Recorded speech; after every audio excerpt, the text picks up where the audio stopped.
Hello，大家好，歡迎大家翻到嚟細細同欣欣嘅 channels。咁咧，如果你有睇過上一條片咧，都知道我咧最近領養咗一隻新嘅貓咪啦。咁佢叫做 CC。咁我喺上一條片都有提及過啦，佢係我喺 UAE 領養翻嚟嘅。咁當時咧，大部分人第一個諗法都係點解要喺海外領養㗎？海外領養唔會好麻煩咩？搭飛機過嚟喎，唔會好貴咩？我想講咧，呢啲通通都係咧我當時咧內心嘅一啲疑問嚟嘅。咁所以咧，我就好想喺今日呢條片咧就解答大家呢啲問題，詳細講下我領養佢嘅一啲故事啦，我係點樣揾到呢間 Rescue Group 啦，同埋成個運送過程係點樣嘅。咁如果大家對呢啲內容有興趣咧，就繼續睇落去啦。咁其實當初咧，我決定領養多一隻貓之後咧，我第一樣嘢做嘅就係呢個去咗 Facebook search 咗唔同嘅 Rescue Group UK 咁樣嘅字眼啦，咁咧入咗唔同嘅英國嘅一啲 Rescue Group。但係咧，當時其實覺得好奇怪，因為咧入邊好多嘅啲人 post 嘅貓咧，其實唔係喺英國嘅，係喺東歐啦，又或者阿聯酋啊、中東呢啲地區。其實我當時已經覺得好奇怪啦，所以我當時係 skip 晒呢啲資訊嘅，即係一啲海外領養嘅資訊嘅。咁咧，我最後咧就 focus 咗喺幾間英國本地嘅 rescue group 啦。但係好不幸地咧，我係有幾次申請咧都俾人 reject 咗嘅。咁其實講真咧，你去 apply 啦，你填咗好多嘢之後咧，最後俾人 reject 咧，嗰個心情係唔太好嘅。所以咧，我最後就諗啦，因為咧我俾人 reject 嗰個原因咧，最主要係我係住喺 flat 啦，我係做唔到 outdoor 嘅，因為咧大部分呢度嘅領養機構咧，佢會要求你屋企有 garden 啦，佢會要求你俾隻貓出街嘅。而呢一點咧，我真係暫時係做唔到啦，所以咧我後來咧就轉變咗少少自己 search 嘅方向啦，我就 focus 喺一啲機構咧，佢哋就淨係做 indoor only 嘅。咁因為咧，其實喺英國咧都有兩派説法嘅，有啲機構咧會希望隻貓咧係 outdoor 啦，咁但係有啲機構咧就覺得要係 indoor cat 咧先至可以保障到佢哋安全嘅。咁所以我後來咧就focus 喺呢一啲 indoor 嘅機構啦，最後咧我就喺 Pet for Home 呢個 page 咧就開始揾啦。咁咧我一開始咧係想揾一隻三花貓嘅，因為咧屋企已經一隻黑貓啦，一隻黑白貓，我好想有一啲花色唔一樣嘅，而當中咧我係好想要一隻三花貓。當時咧我就俾一個 rescue group 佢 post 一個三花貓吸引咗啦，咁咧所以我就聯絡咗佢哋喎。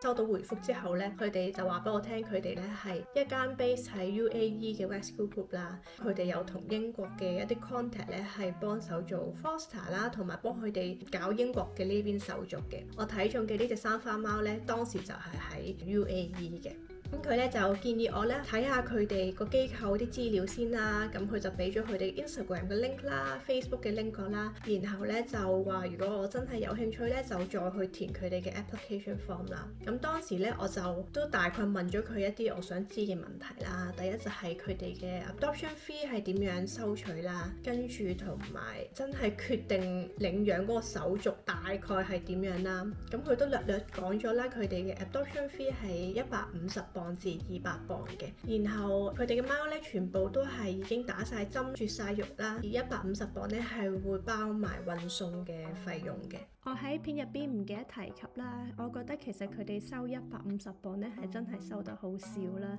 因為以我自己經驗咧，喺英國幫隻貓打晒3針啦、絕埋育啦，一定已經超過200至250磅噶啦，而佢哋仲要包埋運送嘅費用喎。咁佢哋其實都有同我提及到啦，其實總共嘅費用咧係700磅，但係咧佢哋只會收取150至200磅啦，因為佢哋明白如果佢哋話700磅咧，一定冇人想領養嘅。咁但係佢哋當然 welcome 一啲願意俾更多嘅 adopter。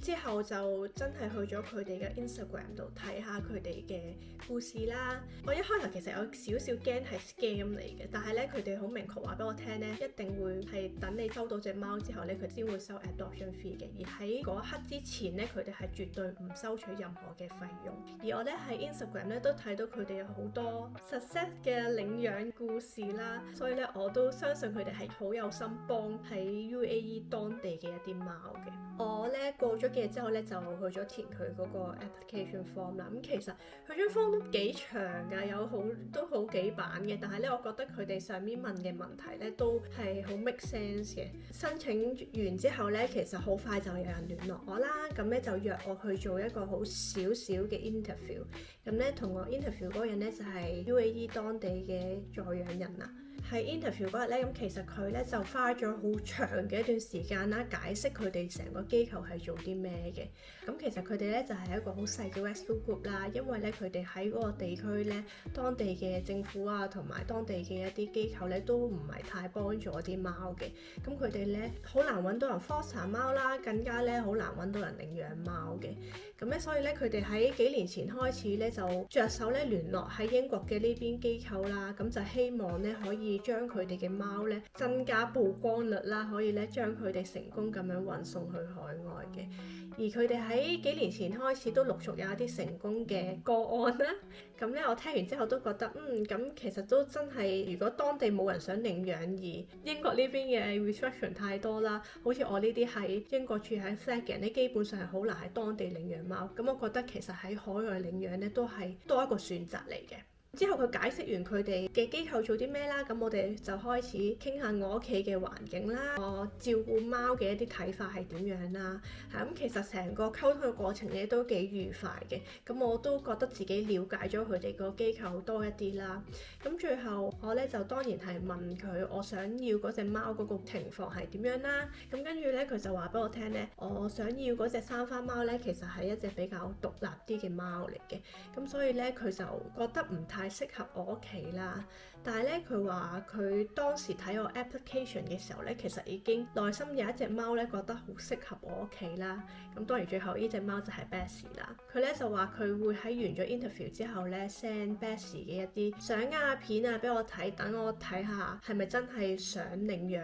一隻當初唔係我揀嘅嗰一隻貓啦。我覺得成個溝通都係好順利嘅，而佢都好 honest 咁樣話俾我聽，我當初揀嗰隻貓覺得唔適合我啦，同埋佢都解釋咗好多佢成個機構係做啲咩嘅。係啦，面試完之後咧，當我收到 Bessie 嘅一啲片啊相之後咧，其實我好快已經 confirm 咗係想要佢啦，因為當時佢 send 俾我啲片咧已經係一隻好中意講嘢嘅貓嚟嘅，係咁喵係咁喵。而我屋企嗰兩隻貓咧就係唔太喵嘅喵嚟嘅。同埋咧，我其實話好想要三花貓啦，但係呢個並唔係我首要嘅 priority 啦。雖然呢個係 preference，但係唔係主要嘅一個條件。我主要嘅條件其實真係可以同我兩隻貓相處到啦，同埋最好咧就係同佢哋花色唔一樣。咁 Bessie 係一隻 tabby cat 啦，咁所以某程度上咧符合咗我當初嘅一啲條件，係啦。唔記得咗提及咧，當時咧喺 interview 嘅時候咧，佢有再補充 Bessie 嘅一啲背景資料嘅，咁就係咧 Bessie 其實當初就係由佢去救㗎啦，就喺佢屋企門外面咧，就係見到 Bessie 喺度流浪啦，咁而當時咧佢係一隻貓媽媽嚟嘅，所以咧佢係好瘦弱啦，因為咧佢應該係好難揾到嘢食啦，但係咧佢又要餵啲貓 BB 食嘢，咁所以當時咧佢話救佢嘅時候咧係十分之虛弱啦，療養好個身體之後咧 Bessie 係揾唔到寄養屋企嘅，所以咧佢係一直咧留喺當地一間咧幫助呢啲流浪貓嘅一間 flat 度啦。咁你可以想象到佢係個 flat 入邊咧有間房咧係有一啲唔同嘅箱啦，係俾每一隻貓有自己嘅一個空間啦。咁當然佢哋平時會有放風嘅時間，而且 Bessie 咧係已經喺入邊咧經歷咗大半年啦，揾唔到 foster 啦，亦都揾唔到人領養佢。跟住咧，我就想講下呢一間機構咧，佢哋嘅一啲領養嘅要求啦。咁第一咧就係佢哋要求隻貓咧一定只能夠室內領養，因為佢哋覺得咁樣先至係最能夠確保隻貓嘅安全啦。第二咧就係一定要幫隻貓買保險啦，而呢一點咧其實我都認同嘅，但係咧我係本身冇幫我兩隻貓買嘅，咁所以咧我當時咧領養之前咧就係一併過幫佢哋三隻貓買晒保險嘅。而我點解未幫佢哋買？其實一路我都係研究緊啦，同埋我覺得佢哋仲細咧，好似未有需要買保險。咁不過因為呢間機構要求啦，咁所以我就一併過就幫佢哋買晒啦。最後咧係要同意佢哋咧之後係會後續咧會 contact 你去 update 隻貓嘅近況嘅。咁我覺得呢啲都係好合理。咁咧，以下落嚟呢一 part 咧，我就想講下成個領養同運送佢嗰個過程咧係點樣嘅。咁咧，其實我同嗰個機構確定咗領養之後啦，咁佢哋就咧聯絡咗嗰個代辦嘅 agency 協助隻貓嘅運送啦，包括晒所有航班嘅安排啦，隻貓嘅一啲 paperwork 啦，同埋一啲航空箱啊嗰啲嘢嘅。其實為咗減低個費用啦，佢哋通常咧會係 group 埋一次有幾隻貓咧，先至會一齊運過嚟嘅。咁所以咧，嗰個航班嘅日期咧係比較唔能夠即時 confirm 到嘅。咁安排咗航班之後咧，個機構就將 Betsy 嘅 pet passport 咧就 send 咗俾我啦。咁入邊咧就包括咗佢嘅一啲疫苗嘅記錄啦，同埋佢嘅 microchips 嘅記錄嘅。然後咧喺差唔多飛嚟前一個星期啦，咁佢就將所有 adopter 咧就 group 咗入去一個 WhatsApp group 度啦。入邊咧就會再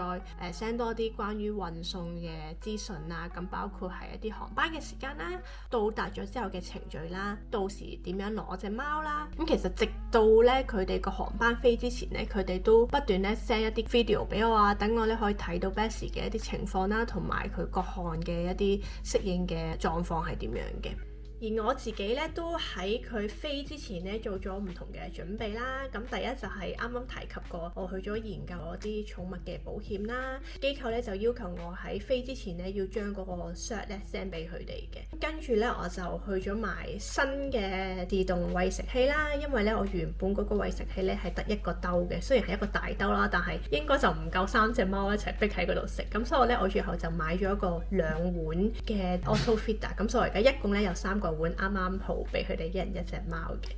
咁跟住咧我就去咗買 door screen 啦。咁你哋喺上一條片都有見到嘅。咁呢一個係 Shelter 建議我買嘅，因為咧係好有效幫你去做 introduction 啦。咁跟住咧我就花咗啲時間啦，同我屋企嗰2隻貓講啦。之後咧會有一隻新貓嚟到啦。係因為我相信貓係識得聽嘅，咁所以我覺得咧呢個係其中一個幫助佢哋適應到嘅一件事嚟嘅。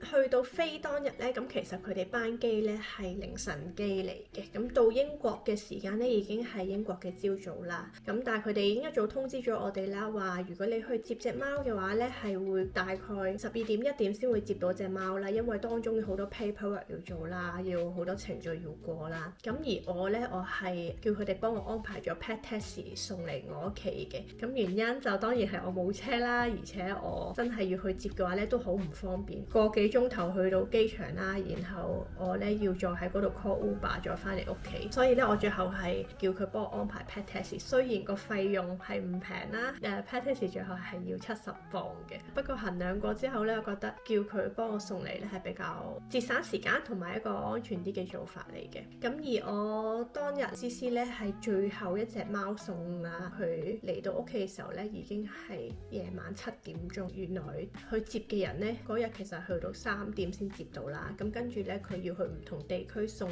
貓啦，最後先送到嚟我屋企啦，所以咧最後係搞到夜晚先到咗啦。咁所以咧就睇到上一條片講話等咗好耐先等到 Betsy 啦。咁呢個咧大概就係成個領養嘅故事啦。如果大家對我呢一間 Rescue Group 咧有興趣嘅話咧，我會將佢哋嘅資料咧放喺 description box 啦。咁大家有興趣咧可以去 check 下嘅。